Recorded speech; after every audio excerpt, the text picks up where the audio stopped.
Buenas tardes, hermanos, hermanas, amigos y amigas de gracia y paz. Vivimos tiempos donde parece que la mentira vale más que la verdad. Vivimos tiempos en los cuales la mentira impera y la verdad se esconde.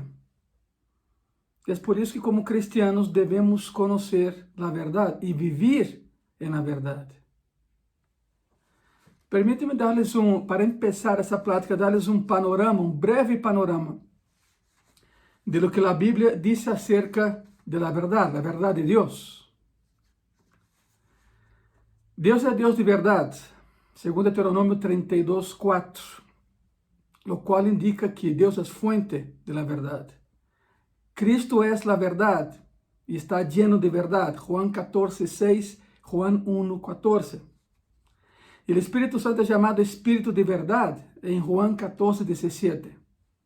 La Biblia es llamada en Daniel 10:21 la escritura de la verdad.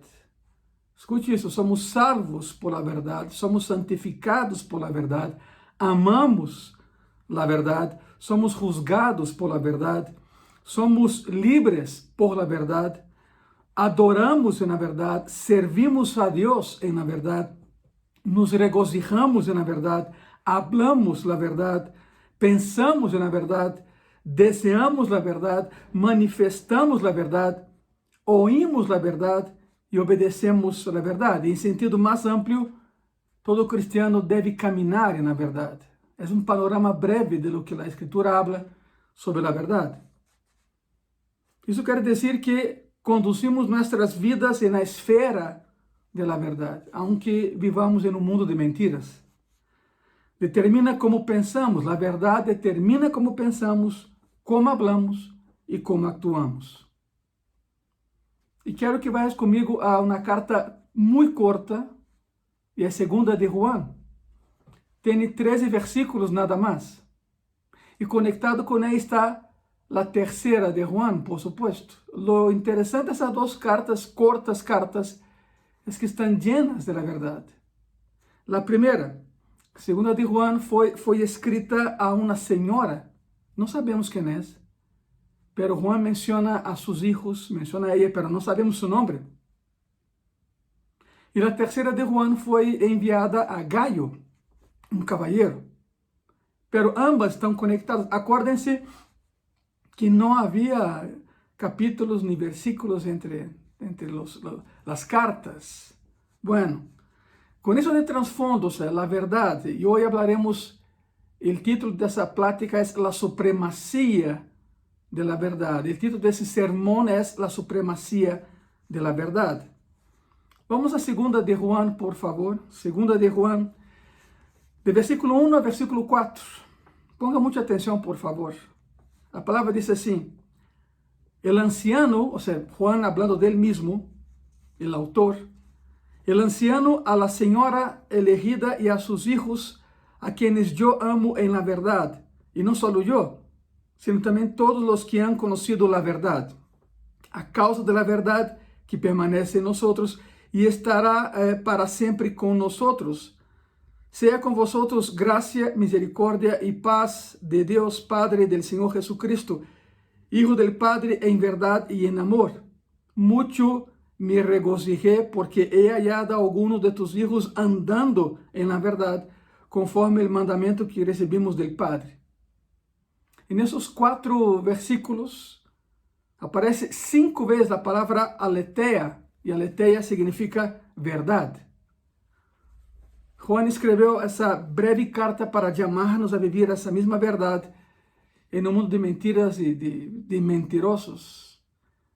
Juan la escreveu já em Éfeso. Juan era um anciano, recebeu o indulto del imperador, saiu de Patmos, onde estava exiliado, chegou a Éfeso, e se depara em Éfeso com um movimento religioso chamado el arminismo.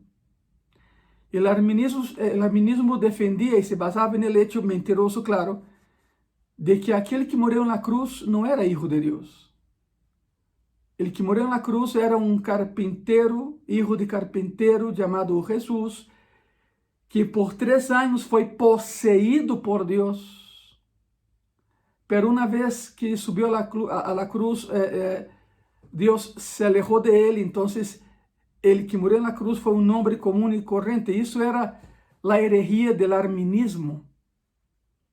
Y Juan, ya muy anciano, Juan, el último apóstol vivo, defendió la verdad contra el arminismo. El fundador se llamaba Arminio, por eso arminismo.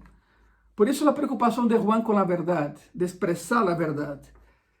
Otra vez Juan escribió esa carta para llamarnos a la verdad en un mundo de mentiras y mentirosos. Y por cierto, ese es el énfasis de esa carta. Tanto es así que miren cómo Juan empieza la tercera carta hablando de la verdad. Tercera de Juan, capítulo 1, versículo 1 al versículo 4. El anciano a Gayo, el amado, a quien amo, ¿en qué? En la verdad. Amado, yo deseo que tú seas prosperado en todas las cosas y que tengas salud, así como prospera tu alma. Pues mucho me regocijé cuando vinieron los hermanos y dieron testimonio de tu verdad, de cómo andas en la verdad. No tengo yo mayor gozo que el oír que mis hijos andan en la verdad. Tercera de Juan, capítulo 1, versículo 8. Nosotros, pues, debemos acoger a tales personas para que cooperemos con la verdad. Tercera de Juan, capítulo 1, versículo 12. Todos dan testimonio de Demetrio y aún la verdad misma. Y también nosotros damos testimonio y vosotros sabéis que nuestro testimonio es verdadero. Otra vez la verdad. Ambas cartas entonces son acerca de la verdad en un mundo de mentiras. ¿Cómo ser verdadero en un mundo donde la verdad vale más que la mentira? La carta, segunda de Juan, y repito, fue escrita a una dama, no sabemos, una señora, no sabemos su nombre, mientras que tercera de Juan, lo podemos ver ahí, fue escrita a un hombre llamado Gayo. Ambas cartas son exhortaciones claras a vivir en la verdad. Aunque las personas sean tentadas a mentir, no lo hagas. Tú que me estás viendo, no lo hagas. La verdad siempre pagará más que la mentira. Te voy a explicar cómo es la mentira. La mentira es como sujetar un balón de básquetbol en lo profundo de una alberca. ¿Ya lo has intentado alguna vez? Pues de la próxima vez que tenga oportunidad, inténtalo. Sujetar un balón de básquetbol en lo más profundo de una alberca. Tarde que temprano el balón de básquetbol va a salir, va a huir y subirá a la superficie. La mentira es así, la mentira es, puedes sujetar el balón por un tiempo, pero va a flotar y va a salir. Y va a salir. En el Antiguo Testamento está la historia de cómo Moisés matou a um egípcio para defender a um hebreu. Já conhece a história?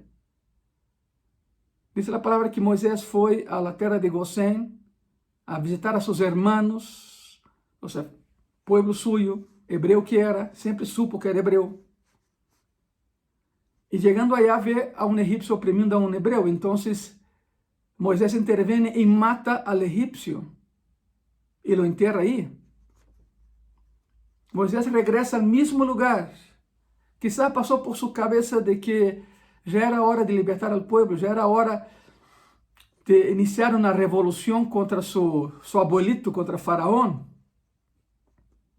A coisa não saiu assim, porque Deus é um Deus celoso. Moisés queria quizá a glória para ele como libertador del pueblo, e Jeová dijo, não, o libertador sou eu, te usaré, pero eu não comparto minha glória com nadie. Assim é Deus, e que bueno, verdade?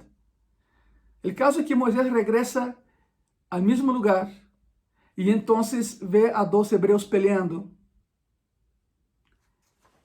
E quando vê a 2 hebreus peleando, ele se acerca, los separa, e diz, hermanos, não hagam isso. E um dos hebreus le diz a Moisés, ¿y qué?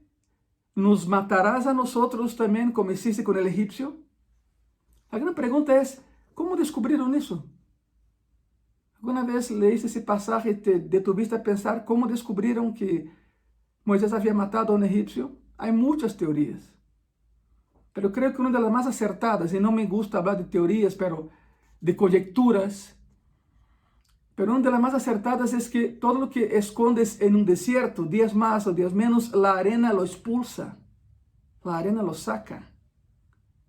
Quizá, y entro en el terreno de la conjetura, no me gusta hacerlo, pero para que la idea sea más clara sobre la verdad. Quizá Moisés escondió el cuerpo del egipcio. Quizá en el forcejeo se desprendió de su ropa de Moisés un sello con su nombre, Moshe. Significa el que fue sacado del río. Es copta. Ni es hebreo, ni es egipcio. El idioma es copta, que dio origen al egipcio, que dio origen a los jeroglifos, ¿verdad? Pero quizá su nombre se despegó de su ropa, porque llevaban eso en su ropa. Y aunque Moisés haya escondido el cuerpo, se le olvidó que Dios sopla. Las dunas se mueven. Constantemente las dunas en un desierto se están moviendo. Y en ese mover, lo que está abajo sale a la superficie. Entonces Moisés escondió y de pronto sale una mano, sale un brazo, sale el cuerpo. O sea, la arena expulsa lo que está abajo. Y quiero decirte algo muy claramente. Si vives en un mundo de mentira, cuidado, porque Dios sopla. Mejor es arrepentirte a tiempo, arrepiéntete a tiempo, antes que la mentira salga a la luz. Y arrepiéntete y no vuelvas a mentir. Es lo que habla 2 de Juan y 3 de Juan. El mundo está dividido entonces en dos grupos, aquellos que viven la verdad y aquellos que disfrutan de la mentira y piensan que eso nunca va a terminar. Y es por eso que la función de la iglesia es definida de manera clara en la Biblia. De manera clara. Te voy a explicar cómo. Vaya conmigo a 1 de Timoteo, por favor. 1 de Timoteo, capítulo 3, versículo 14 y 15. Y dice así la palabra. Pablo hablando, Pablo escribiendo. Esto te escribo, aunque tengo la esperanza de ir pronto a verte, para que, si tardo, sepas cómo debes conducirte en la casa de Dios, que es la iglesia del Dios viviente. Escuche eso. Columna y baluarte de la verdad. Columna y baluarte. La columna sostiene, el baluarte la protege. El baluarte es una fortaleza. La iglesia existe en el mundo para ser columna y baluarte de la verdad, para sostener la verdad y para defender la verdad. Y si la iglesia llega a abandonar la verdad, entonces dejará de ser iglesia, pasará a ser un club social donde las personas se reúnen y conviven.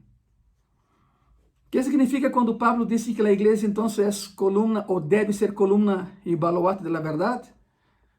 Bueno, para analizar eso hay que ver el contexto en el cual la carta fue escrita. Timoteo era pastor de la iglesia de Éfeso, misma iglesia que años antes estaba Juan. En la ciudad de Éfeso había un enorme edificio, el templo de Diana, la Diana de Éfeso, un nombre romano de Artemisa, la diosa de los efesios. Diana y Artemisa eran la misma deidad. El nombre Diana es un nombre bonito, es un nombre hermoso, pero la diosa era muy fea.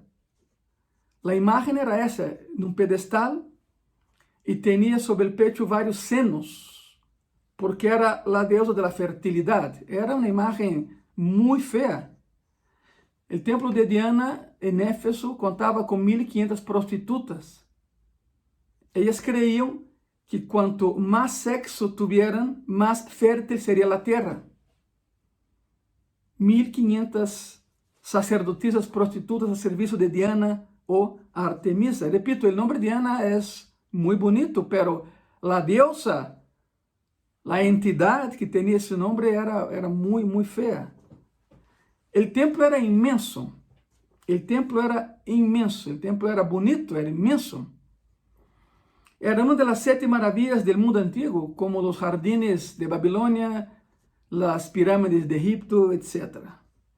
La gran característica del templo de Diana eran sus pilares o sus columnas. Eran 127 columnas. Cada una de ellas de mármol sólido, grabado, cubiertos de oro y adornados con piedras preciosas. ¿Puedes imaginar algo así? Cada una de las 127 columnas donadas por un rey. Y el nombre de ese rey estaba escrito en cada columna.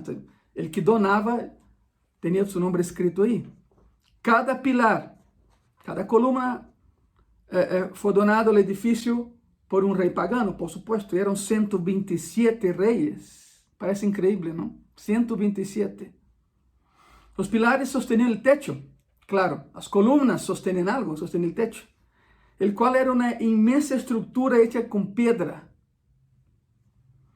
Debajo de ese pilar estaban los hedrayoma, y hedrayoma es el cimiento, la base. Entonces tenía el cimiento que sostenía la columna, que a la vez sostenía el techo. Toda una estructura armada para propagar la mentira del culto a Diana. Fuerte, robusto, bonito, vistoso, pero hueco, porque era un templo hecho a la mentira, que propagaba la idea de la mentira. La iglesia, por otro lado, es un monumento a la verdad. Ahora entiende por qué Pablo habla de columnas y baluartes, porque en Éfeso estaba el templo de Diana. Existimos como iglesia para representar a la verdad. Esa es nuestra misión, ese es nuestro propósito. Ser columna y baluarte de la verdad, sostener la verdad y ser sostenida por ella a la vez, y proteger y resguardar la verdad de Dios. Si hay algo que debe ocurrir en una iglesia, debe ser la centralidad de la verdad revelada en la palabra de Dios. Por eso, como predicadores y como pastores, no podemos predicar lo que intuimos. Debemos predicar lo que sabemos. ¿Y cómo sabemos? Estudiando lo que está en la palabra de Dios. Hay personas que tratan a la iglesia de una manera tan ligera que asusta. Entran y salen, no dan importancia ninguna a lo que es iglesia, confunden templo con iglesia. El templo es la estructura física donde se congrega la iglesia viviente de Jesucristo. Pero hay personas que entran y salen de las iglesias sin tener siquiera la idea, el pensamiento que están interactuando con el Dios de la verdad. Eso es algo muy serio. Y hay personas, ya comenté eso en algunas predicaciones pasadas, hay personas que se congregan y después por alguna razón dejan de congregarse, y entonces nos encontramos con esas personas y preguntamos, nos saludamos y oye, ¿cómo estás? Y, normal. Pero surge la pregunta, ¿dónde te estás congregando ahora? Y la persona dice, en mi casa. En mi casa. Y uno dice, ok, abriste una misión en tu casa, una célula, un grupo pequeño, como decimos en Gracia y Paz, un grupo pequeño. La persona, no, ahí me siento yo con mi familia, leemos la palabra y oramos, pero no voy a ninguna iglesia. Y después de un incómodo silencio, la persona dice, pero Dios está en todo lugar, ¿verdad? Yo estoy bien con Dios. No se preocupe por mí, hermano, sigo orando por los demás, ora por otras personas, pero yo estoy bien con Dios. Es una falacia, es una mentira, porque no puede estar bien con Dios y no estar bien con lo que Dios ama. Y Dios ama a la iglesia, su estructura de verdad, columna y baluarte en la sociedad. En el siglo XIX, el reverendo Daniel Lehrman, catedrático de Harvard, ya anticipaba lo que viveríamos hoy en día. Quero ler o que escreveu. Cito: ¿Acaso alguien siquiera está consciente de qué tipo de poder invocamos de manera tan ligera en nuestras oraciones? Las iglesias son niños jugando en el suelo con sus juegos de química, mezclando químicos explosivos para matar un domingo en la mañana. Es una locura el usar sombreros de terciopelo para la mujer para ir a la iglesia. Todos deberíamos estar usando cascos. Los ujieres deberían proveer salvavidas y luces de emergencia. Nos deberían amarrar a las bancas, porque el Dios adormecido al cual decimos que estamos adorando puede despertar y ofenderse. Fin. Eso fue lo que dijo Reverendo Daniel Lehman en el siglo XIX. Uno ve el contexto, las mujeres usando sombreros cuando todos deberíamos usar cascos. Habla de una guerra, habla de la importancia de entrar a la verdad. La iglesia verdadera, entonces, hermanos y hermanas, amigos y amigas, es columna y baluarte de la verdad. La iglesia verdadera. No un grupo que se dice iglesia. No un grupo que sigue un nombre.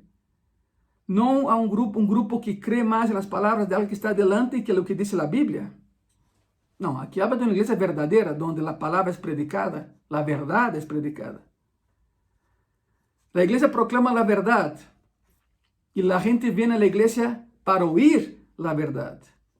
Y la verdad, claro, es la verdad revelada por Dios en su palabra, en la Biblia. Como pastores, como predicadores, no podemos predicar algo que no sea la palabra de Dios. La iglesia verdadera siempre, escuche eso, siempre se ha aferrado a la verdad, siempre. Aún con ventos contrarios, aún con persecución. Siempre. En medio de toda tormenta, en medio de toda persecución, en medio de todo rechazo, sea que sus enemigos ataquen desde adentro o desde afuera, la iglesia siempre se ha aferrado a la verdad. ¿Por qué digo eso de dentro y afuera? Porque Timoteo, como pastor de la iglesia en Éfeso, sufría ataques, tanto de personas en la iglesia como de personas fuera de la iglesia. Timoteo pensaba en desistir del ministerio, ya no aguantaba. Entonces Pablo le escribe, predica a tiempo y fuera de tiempo, insta, exhorta, cumple tu ministerio. Ya vimos eso en domingos anteriores, ¿verdad? Miles a lo largo de la historia han pagado el precio por la verdad, en lugar de hacer concesiones con ella o abandonarla. Mártires de la iglesia, de los cuales el primero fue Esteban. Entonces tenemos las dos cartas, segunda y tercera de Juan, llamándonos a vivir en la verdad, seguidas por Judas. Bueno, aquí hay que aclarar. Habían dos Judas, el que entregó al Señor y el Judas hermano carnal de Jesucristo.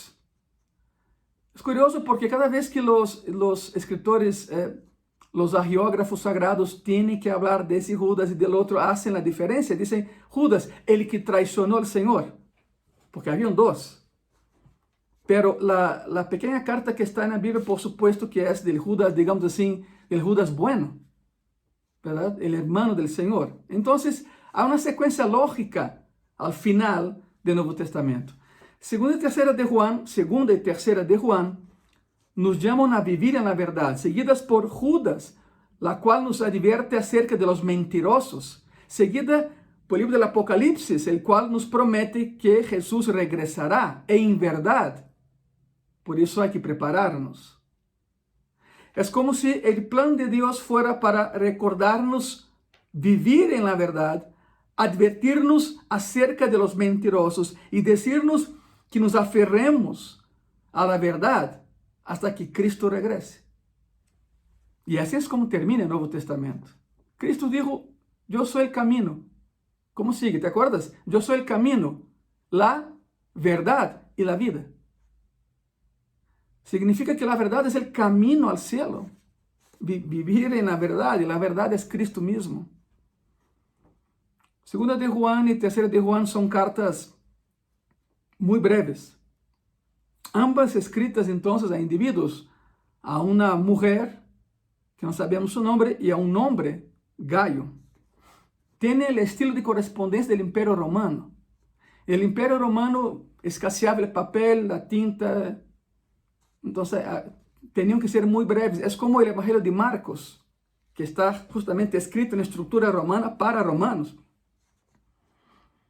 Y según tercera de Juan, siguen esa regla. El único, y usando una expresión muy mexicana, el único que volaba la barda era Pablo.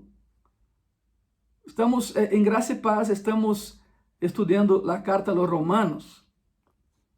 De hecho, ya son, antes de esa interrupción, ya llevábamos 30 sermones sobre Romanos, y todavía estamos en Romanos 8.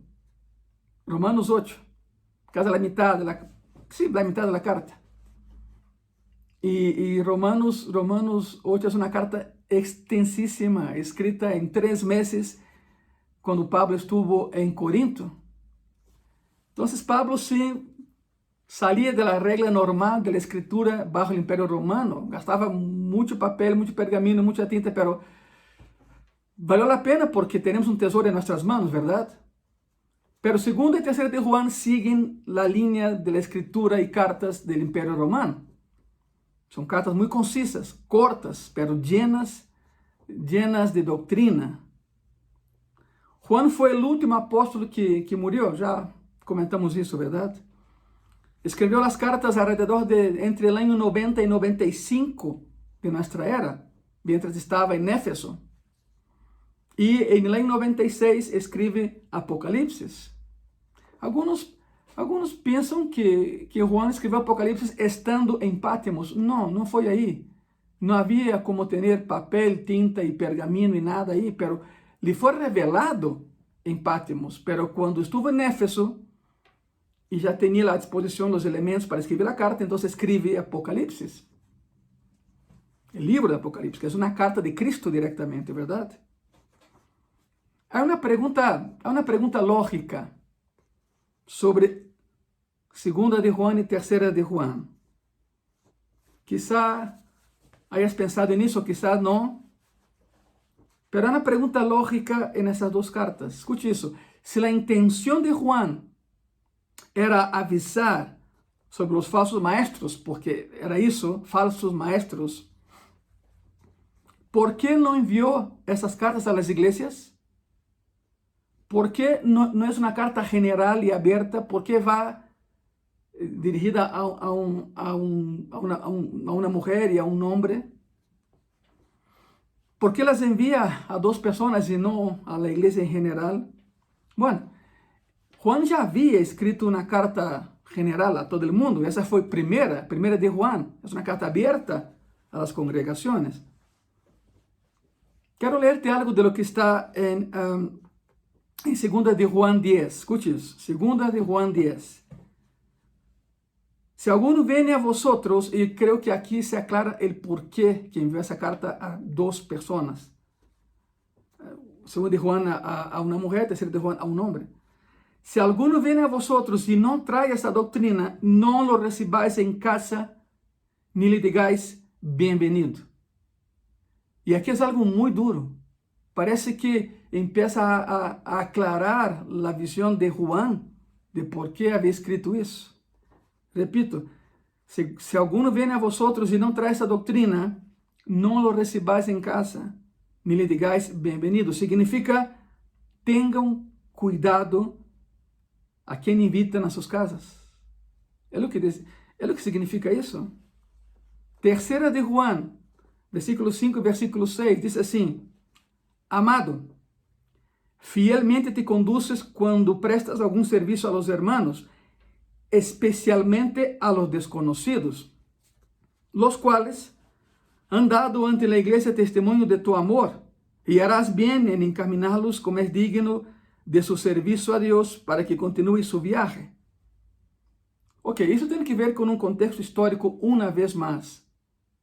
Já sabem que para interpretar a Bíblia se faltam 3 ferramentas, verdade? Contexto, contexto e contexto. Porque um texto sem contexto é pretexto para muitas tonterias que se predicam na igreja hoje. O contexto, vamos ao contexto uma vez mais. Há 2000 anos, os hermanos e hermanas recebiam e algumas vezes hospedavam a pessoas em suas casas. Os hoteles eram escassos, eram caros e a maioria deles eram prostíbulos. Por isso havia uma hospitalidade, todavia há entre a igreja, entre a cristiandade, a hospitalidade. Desgraciadamente, não todos os que se diziam cristianos lo eram. Desgraciadamente, haviam lobos em pele de ovelhas, como hoje em dia los hay. Por isso, há 2000 anos, os hermanos e hermanas recebiam e algumas vezes hospedavam a pessoas mal intencionadas e mentirosas que se diziam cristianos e abusavam do bom coração de los verdadeiros cristianos. Pessoas mal intencionadas que por fora aparentavam ser cristianos, entendiam, ou faziam crer que entendiam a Escritura, enganavam a los incautos, enganavam a outros cristianos, se hospedavam com eles, comiam aí, conviviam aí, habitavam aí, pero por supuesto não eram cristianos. Há que aclarar algo. Aqui não habla de familiares não cristianos. Tu e eu temos a familiares não cristianos. Há que recebê-los, há que conviver com eles em amor, por supuesto que há que fazer isso. Isso está bem. Pero el asunto aquí es el trato con personas que se dicen cristianas y no lo son. Por eso, cuidado a quien invitas a tu mesa, hermano y hermana mía. Cuidado con eso. Son tiempos difíciles. Pudo haber sucedido que la señora mencionada en 2 de Juan, de manera no intencional, de manera amorosa, de manera ingenua, abriu su casa a algunos de los falsos maestros y los hospedó ahí, quem sabe por cuánto tiempo, y abusaron de su buen corazón. Y esa es la razón por que él dice, si alguien viene a usted y no trae la sana doctrina, no lo recibas en tu casa. No lo recibas en tu casa. Como pastores, nosotros cuidamos los púlpitos de nuestras congregaciones. No podemos invitar a personas a predicar si no sabemos quién es. He visto avivamientos de años que terminam em 30 minutos de herejía predicada ou hablada desde o púlpito. He visto. Eu sou testigo disso. Por isso há que cuidar. Os pastores cuidamos ao púlpito. E ustedes tenham cuidado de quem invitam a sentar-se em suas mesas. Pessoas que se dizem cristianas e não lo são. A verdade não habita em eles. A verdade não habita em eles. Seamos hospitalários, como diz a Bíblia, é correto. Pero sempre com cuidado. Porque sempre haverá algo mais importante que a hospitalidade. ¿Sabe o que é? A verdade. De isso trata 2 de Juan e 3 de Juan. Quizá, de maneira bem intencionada, essa mulher abriu sua casa a falsos maestros, falsos predicadores. E Juan tomou conhecimento disso e se preocupou porque la conhecia, la estimava. Era uma senhora cristiana, uma senhora hospitalária, uma senhora que tinha um bom coração. E Juan se preocupa. Quizá Juan la havia oído e lhe deu instruções a ela, inspiradas pelo Espírito Santo, las quais então se converteram na carta personal, pero essa carta transcendiu e foi projetada à comunidade cristiana em Éfeso. Enviou a ela. Pero 2 de Juan tem só 13 versículos, pero é uma carta hermosa, pequena, pero concisa e precisa. E alguns dirão, e maciça, sim, porque nos confronta com a verdade. Há algo mais importante que a hospitalidade? Sim, e que é a verdade. E essa carta transcendeu. Quizás pasó de manos en manos, hicieron copias y después 2000 años y la tenemos en el canon de la Escritura. Y la leemos hoy, estamos estudiando esa carta hoy. No se puede usar como excusa la ignorancia por el distanciamiento. Te voy a aclarar eso. Las personas hace 2000 años no podían decir, no, es que estoy aislado, yo no sabía de esa carta. No, cada carta enviada a alguien era trascendental, entonces salía a la luz y a la comunidad. Si había doctrina, si habían conceptos ahí doctrinales, esa carta salía a la comunidad. Y la ignorancia por el distanciamiento no era excusa para no tener conocimiento de la verdad. Te voy a explicar eso. Roma, el Imperio Romano, había derribado todos los muros entre los países en el mundo mediterráneo de tal manera que la gente podía cruzar las fronteras sin problemas. Se parece hoy en día a lo que se conoce en Europa como el espacio Schengen. El espacio Schengen es formado por una serie de países que abolieron las fronteras. Entonces, por ejemplo, tú vas a París, la entrada es París, o puede ser Madrid, o puede ser Roma, yo no sé, pero entrando por París, si vuelas a Roma, el vuelo es doméstico. O sea, vas de París a Italia y cuando desembarcas en el aeropuerto Fiumicino, que está a 50 kilómetros de Roma, conocido como aeropuerto Da Vinci también, pero todos lo conocen como Fiumicino, desembarcas ahí en Fiumicino y es un vuelo local. De hecho, sales por la parte de vuelos locales. No revisan tu pasaporte porque eso ya fue hecho en París y es el espacio Schengen. La idea era esa, el Imperio Romano la inventó. El Imperio Romano abolió las fronteras entre los países del mundo mediterráneo de tal manera que las personas podían cruzar de un país a otro sin problemas. Y el Evangelio se esparció de manera que la carta que llegaba a una mujer en Éfeso, en un mes ya estaría en Antioquía la carta. El Evangelio se esparció rápidamente. Los romanos construyeron caminos por todos lados. ¿Conocen el dicho, todos los caminos llevan a Roma? Ok, te tengo una noticia. El dicho no es así. El dicho era, o es, todos los caminos salen de Roma, porque Roma era el centro del mundo hace 2000 años. En Roma, por ejemplo, pasando el Coliseo, pasando un lugar llamado la Rotonda, del otro lado está la Vía Appia, la principal avenida o carretera romana. Todavía es transitable después de 2000 años. Entonces, el dicho no es todos los caminos llevan a Roma, no, todos los caminos salen de Roma porque Roma era el corazón. La ciudad de Roma era el corazón del Imperio Romano. Y claro, el Evangelio se esparció. Los romanos construyeron caminos por todos lados. Roma desarrolló leyes tolerantes, la famosa Pax Romana. Y la Pax Romana era así: tú adoras el Dios que quieras, con tal de que sigas pagando tributo a Roma. Adora a quien quieras. ¿Sabe cuál fue el problema de la iglesia primitiva con el Imperio Romano? El título de Señor. La palabra César o Kaiser es Curios. Curios es Señor. Y los cristianos decían, no, solo hay un Señor y es Jesucristo. No es César, no es el emperador. Por eso empezó el problema con la iglesia primitiva, la persecución. Pero que regresando aquí, la carta se esparció por los caminos romanos. Roma desarrolló leyes tolerantes, otra vez la Pax Romana. Roma borró las amenazas de las fronteras. Roma estableció soldados por todos lados. Entonces era seguro caminar en el Imperio Romano.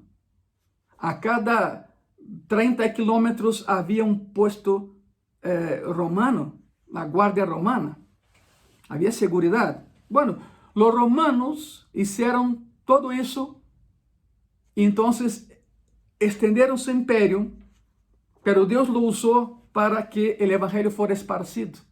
Y además, Roma manejaba el latín, pero el idioma universal era el griego. El griego. Por eso alguien que escribía en griego y sabía griego leía cartas y documentos de todos los países, porque el idioma oficial era el griego. Se parece mucho al inglés hoy. El inglés hoy es el idioma universal.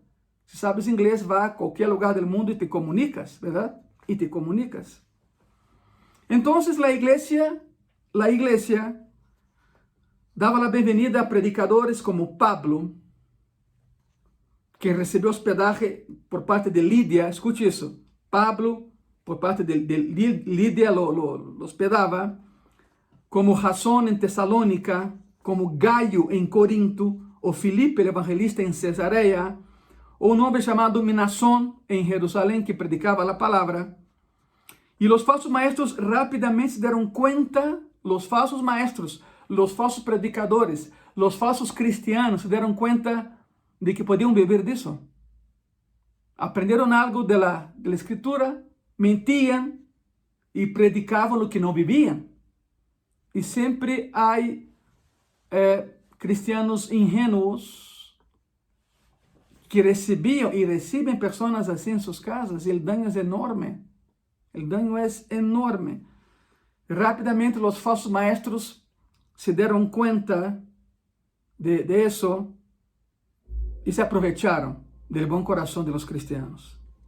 Entonces, en el contexto de ese tema, Juan escribe: ustedes tienen que tener cuidado por mantener la verdad, porque nosotros vivimos en la verdad. La pregunta es, ¿cómo podemos saber? Ahí viene la pregunta clave, ¿verdad? Ok, pastor, ya entendí, pero ¿cómo podemos saber quién es verdadero y quién es falso? Ok, vamos a Gálatas, por favor. Gálatas capítulo 1, versículo 8 y versículo 9. Y la palabra dice así: mas si aún nosotros, escuche bien eso, Pablo escribiendo, ¿verdad? Mas si aún nosotros, o un ángel del cielo, os anunciare otro evangelio diferente del que os hemos anunciado, sea anatema. Como antes hemos dicho, también ahora lo repito: si alguno os predica diferente evangelio del que habéis recibido, sea, ¿cuál es la palabra? Anatema. Anatema significa, es algo muy fuerte. Anatema significa maldito. Significa apartado desde arriba para destrucción. ¿Se acuerda del Antiguo Testamento a Jericó? Cuando Jehová derribó a Jericó y las murallas cayeron hacia adentro. Vemos películas que caen como barajas. No. Las murallas de Jericó cayeron hacia adentro. La palabra dice: van a entrar y van a caminar hacia adelante. Jehová no dijo: van a tener que brincar escombros y piedras. No, cayeron hacia adentro. Hace casi 100 años descubrieron a Jericó. Es curiosísimo, porque cuando empezaron a sacar la arena, descubrieron calles muy extrañas, que terminaban en almenas, la fortificación. Entonces, esa es una historia real. Alguien del equipo de arqueólogos se acordó, y hablo irónicamente, claro, se acordó que era cristiano. Y esa persona dijo: yo creo que sé qué ciudad es esta. Corre a su jeep, a su carro, al vehículo que usaron para llegar hasta ahí. Y tenía una Biblia guardada y se acordó que cuando era niño la usaba. Y quién sabe por qué tenía esa Biblia ahí, pero bueno, era cristiano. Se acordó que era cristiano. Y buscó en el índice donde estaba Jericó y se dieron cuenta de que habían destapado a Jericó. Murallas de 12 metros de altura por 8 de ancho. Entonces hacían carreras de caballos sobre la muralla en Jericó. Habían casas sobre las murallas, de las cuales la única casa que se preservó, y si buscas en internet la vas a encontrar, es conocido hoy en día como la casa de la ex prostituta de Jericó, Rahab. Ya sabe la historia, esa mujer ayudó a los espías y entró a la genealogía de Jesucristo. Isso es sorprendentemente amoroso. Algunos como que intentando mejorar la palabra, algunos muy religiosos, y quiero aclarar que en Gracia y Paz no somos religiosos, somos cristianos. Há uma enorme diferença, ¿verdad? Pero algunos cristianos religiosos que predicam esse passagem dizem que Raabe tinha um hotel. Tinha um hotel em Jericó. E eu, perdóname, pero eu me bulo, eu digo que é que então Raabe era a gerente executiva del Holiday Inn de Jericó. Não, essa mulher era uma prostituta, vendia seu corpo por dinheiro, pero a misericórdia de Deus la alcançou. Foi preservada ella e seus familiares. É a única casa que permaneceu de pé em Jericó depois que as muralhas caíram. E essa casa todavia está allá. Não se pode entrar, pues está em ruína, pero a casa é real. Por isso, quando Jeová derriba Jericó e dá mensagem a Josué, diz: aquele que construya ou reconstruya a cidade cargará com as consequências, porque é anatema para mim, apartado para a destruição. Apartado para a destruição. E é por isso, e uma vez mais quero ler o que estamos vendo, Gálatas 1, versículo 8 e 9. Mas se aún nosotros, ou un ángel del cielo, anunciar outro evangelho diferente de lo que os hemos anunciado, sea que anatema, que significa maldito. E não lo digo eu, diz a palavra, Como antes hemos dicho, também agora lo repito, se alguno os predica diferente evangelho del que habéis recibido, sea anatema, significa maldito, significa apartado para destruição. A segunda pergunta é: como se evita a destruição? Como se evita a destruição? A pessoa se arrepiente, se converte verdadeiramente em cristiano e vive para Cristo, então se apartará de ella a destruição. É a única maneira. Pablo sempre estava preocupado com a contaminação da mentira na igreja. Essa era sua preocupação constante. Estão contaminando a igreja de Cristo. Há contágio de mentiras e falsos maestros na igreja. Essa era a preocupação do apóstolo Pablo. Segunda de Timoteo, versículo 15 al 18, diz assim: miren, procura com diligência apresentar-te a Deus aprovado como obreiro que não tem de que avergonzar-te, que usa bem a palavra de verdade.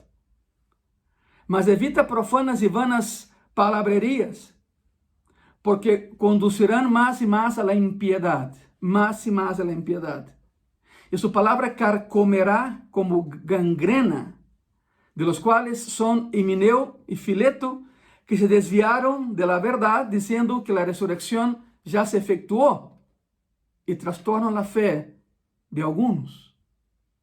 Cita Pablo a duas pessoas, Himeneu e Fileto, que, havendo sido cristianos, se alejaram da verdade e diziam que Cristo já havia ressuscitado, que eles não o haviam visto, mas se quedavam aqui. Mentiras e heresias. É o que passa quando alguém se aleja da verdade, empieza a hacer tonterias, a hablar tonterias. E tudo isso nos leva de regresso a 2 de Juan. 2 de Juan, de versículo 4 al 6. Mucho me regocijé porque he hallado a alguno de tus hijos andando en la verdad, conforme al mandamiento que recibimos del Padre. E agora te ruego, Senhora, não como escrevendo-te um novo mandamento, sino el que hemos tenido desde o princípio, que nos amemos unos a outros. E este é o amor, que andemos segundo seus mandamentos. Este é o mandamento, que andéis em amor, como vosotros habéis oído desde o princípio. E nisso consiste todo. Todo tem que ver com a verdade. Pero uno decide. Tú que me estás vendo, decides em que queres caminhar. ¿En la mentira o en la verdad? La mentira se acaba. La mentira siempre saldrá a la superficie, tarde que temprano. Tarde que temprano. Segunda de Juan es una carta muy pequeña, pero con tesoros escondidos. Ya lo viste, ¿verdad? Ya lo vimos. La carta es pequeña, pero el mensaje es enorme. La carta nos enseña a vivir en la verdad.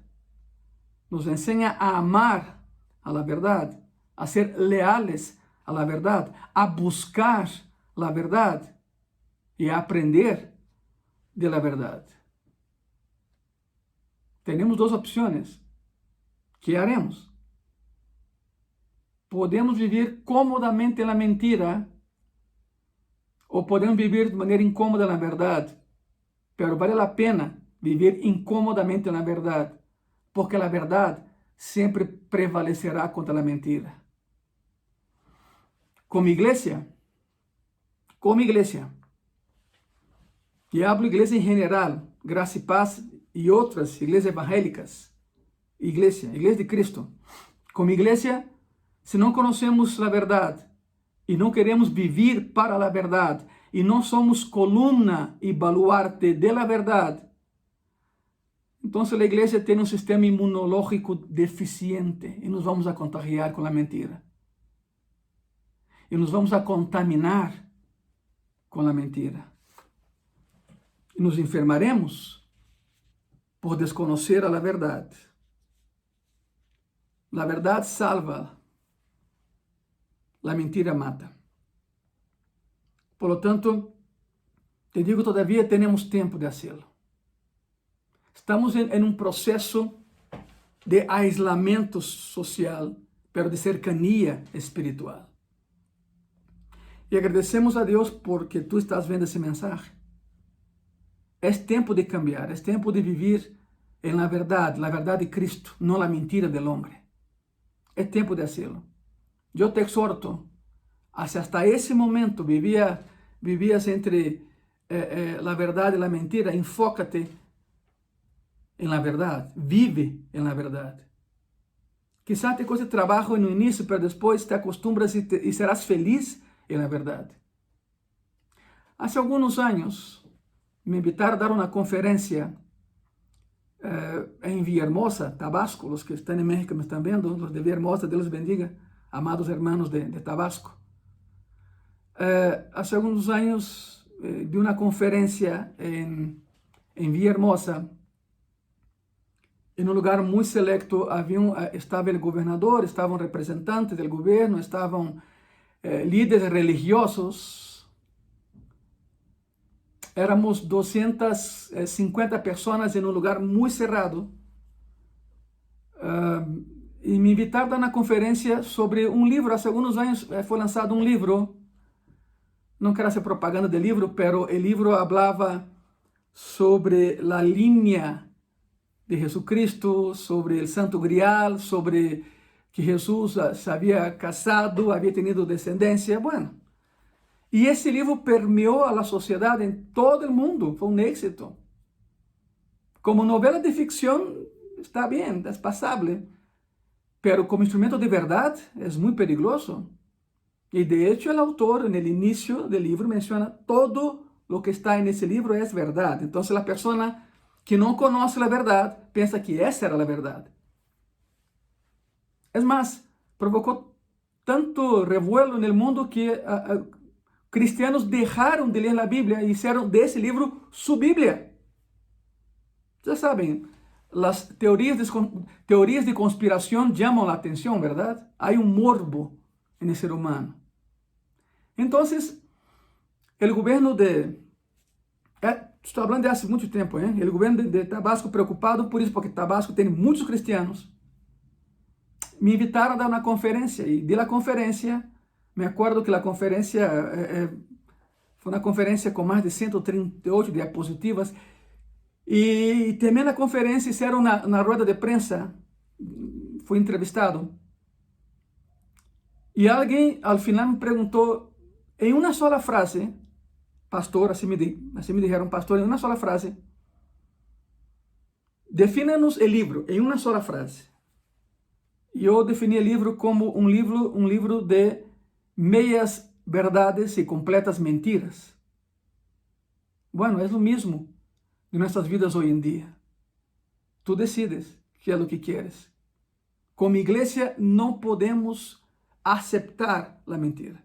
Tenemos que vivir en la verdad, porque la iglesia fue hecha y fue estructurada para ser columna y baluarte de qué? De la verdad. ¿Cuál es la verdad? La verdad de Dios. Aunque la verdad de Dios a veces duela. Aunque la verdad de Dios sea a veces incómoda para el ser humano, pero es la verdad de Dios.